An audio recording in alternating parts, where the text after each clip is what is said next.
안녕하십니까. 공작권 TV 그레이트 게임 최수영입니다.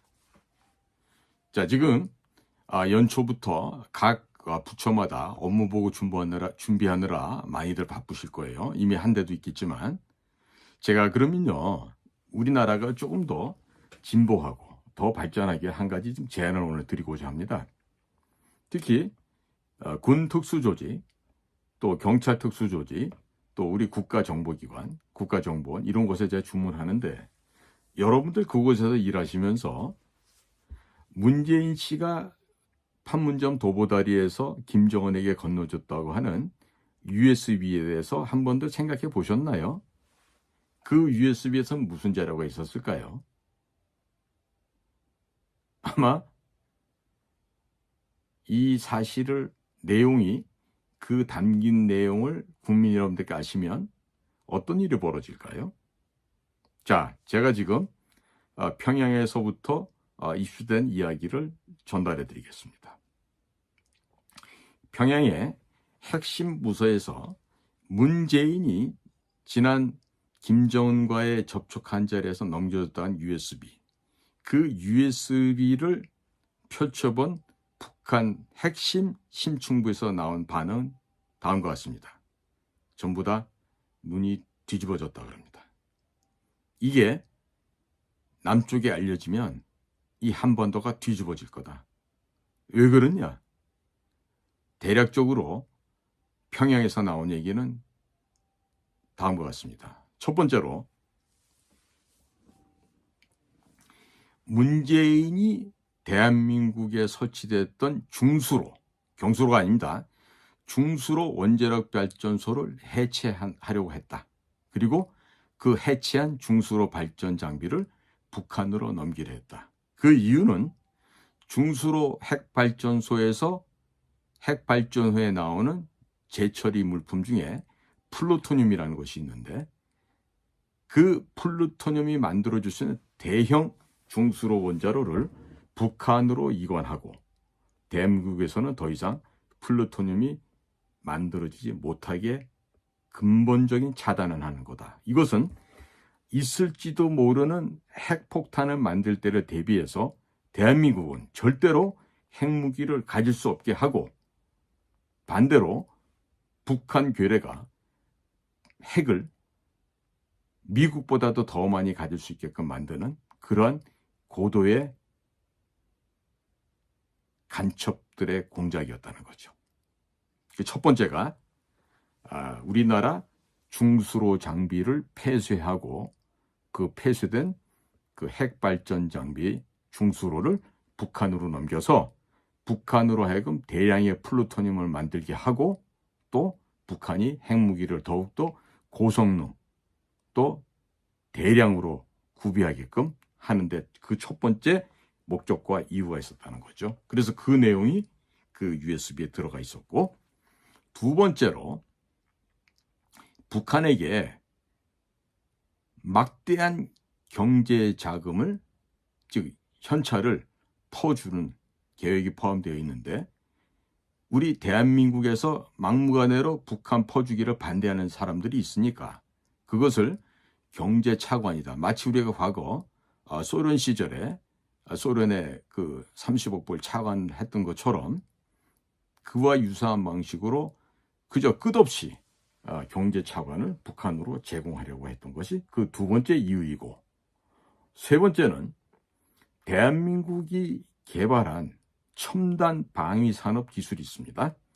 우리가 자랑하고 있는 K2 흑표전차, K9 K9 자주포, 그리고 또 어마어마한 방사포가 있고, 또 우리 그 ICBM까지 개발이 된 현무 미사일 시리즈가 있습니다.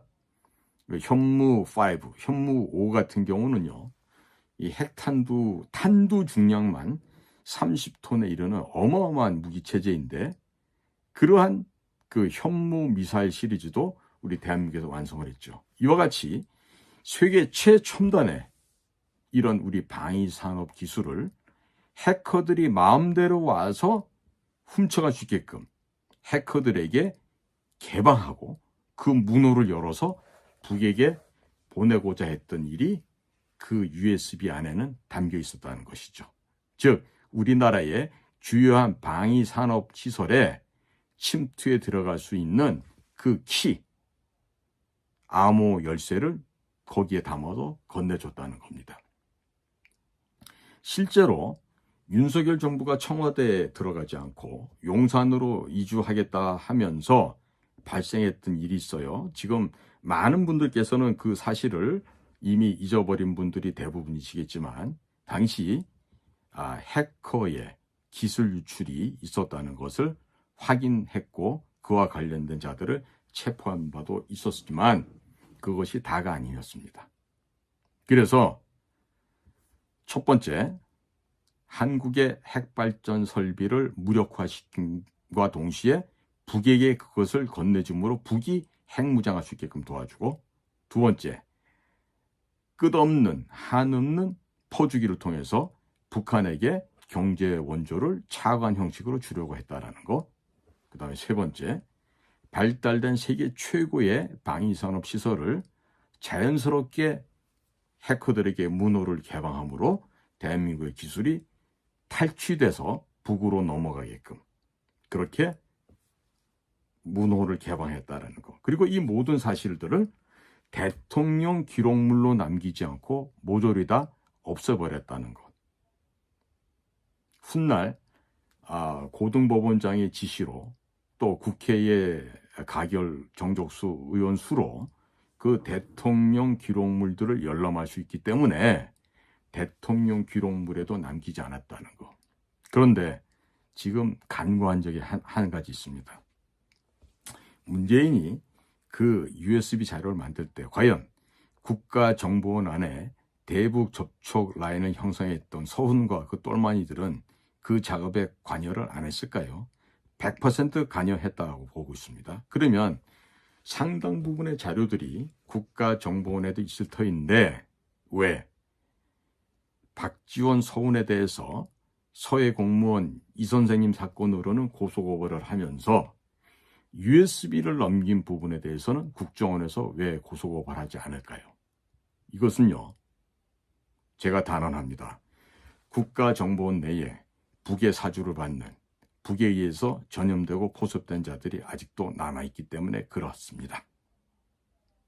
제가 단정적으로 말한다 그랬습니다. 국가정보원 내에 북과 내통하고 있는 간첩이 있기 때문에 그렇고 그런 일들을 하지 못하게 막고 있는 것이죠. 그럼 어떻게 해야 되죠? 잡아내야 되겠죠. 그런데 옥석이 함께 탈 수 있습니다. 옥석 구분할 수 있는 위험성도 물론 있습니다. 하지만 우리는 이 아픔과 이 고통을 참아내고 도려내야 됩니다. 생사를 베어본 사람들은 알 거예요. 칼에 조금만 비어도 얼마나 쓰라리고 아픈지. 그런데 그 살을 도려내고 뼈까지 긁어낸다면 그 생살이 얼마나 아프겠습니까? 고통스럽습니다. 참지 못하는 아픔이 있을 거예요. 하지만 그 고통과 아픔을 초극하고 극복해야 되지 않겠습니까? 그걸 하지 못하고서 국가가 올바른 정상화 길에 올라설 수 있겠습니까?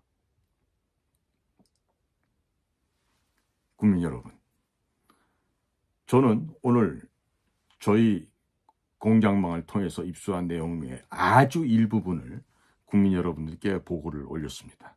그러면 이와 같은 일이 일개 유튜브에 지나지 않는 퇴역 공작관 제가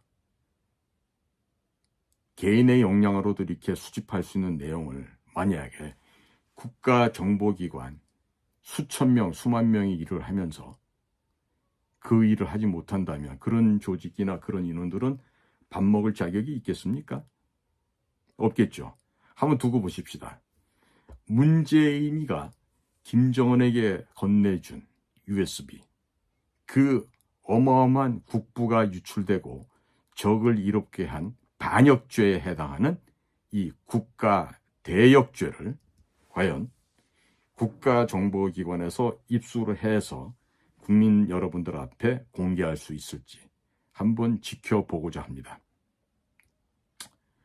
김규현 국가정보원장 그리고 권춘태 국가해외정보차장 이분들이 이러한 대외 정보 비밀 공작 업무를 주관하는 최종 결정권자가 될 텐데 한번 이 퇴역 공작관 제가 한번 지켜보겠습니다. 과연 여러분들이 국가적인 소명과 사명감을 가지고 그와 같은 과업을 완수해낼 수 있는지 여부를 한번 지켜보겠습니다. 그리고 문재인의 USB, 김정은에게 넘겨진 이 어마어마한 이거는 뭐 반역이라는 이 단어조차도 부족한 표현이 될 것입니다. 반역보다 더한 말이 뭐가 있을지 모르겠는데 모반? 영모? 국가체제 전복? 그 어떠한 표현을 한다 하더라도 문재인이 김정은에게 USB 건네준 것은 합법화, 합리화될 수가 없는 중대한 범죄 사실인 것입니다. 그리고 최소한에 해당되는 죄는 형법 93조 뭐죠? 적을 이롭게 한 자들한테 처벌을 하는 형법 제93조 이 법령에 의거해서 문재인과 그 일당에 대한 준엄한 역사적인 심판이 법정에서 바로 이어져야 된다고 믿습니다. 오늘도 저희 공작관TV 그레이트 게임을 시청해주신 모든 국민 여러분, 해외 동포 여러분들께 감사를 드립니다. 차운 날씨에 건강들 상하지 마시고 다들 강건하시기를 축원드립니다. 감사합니다.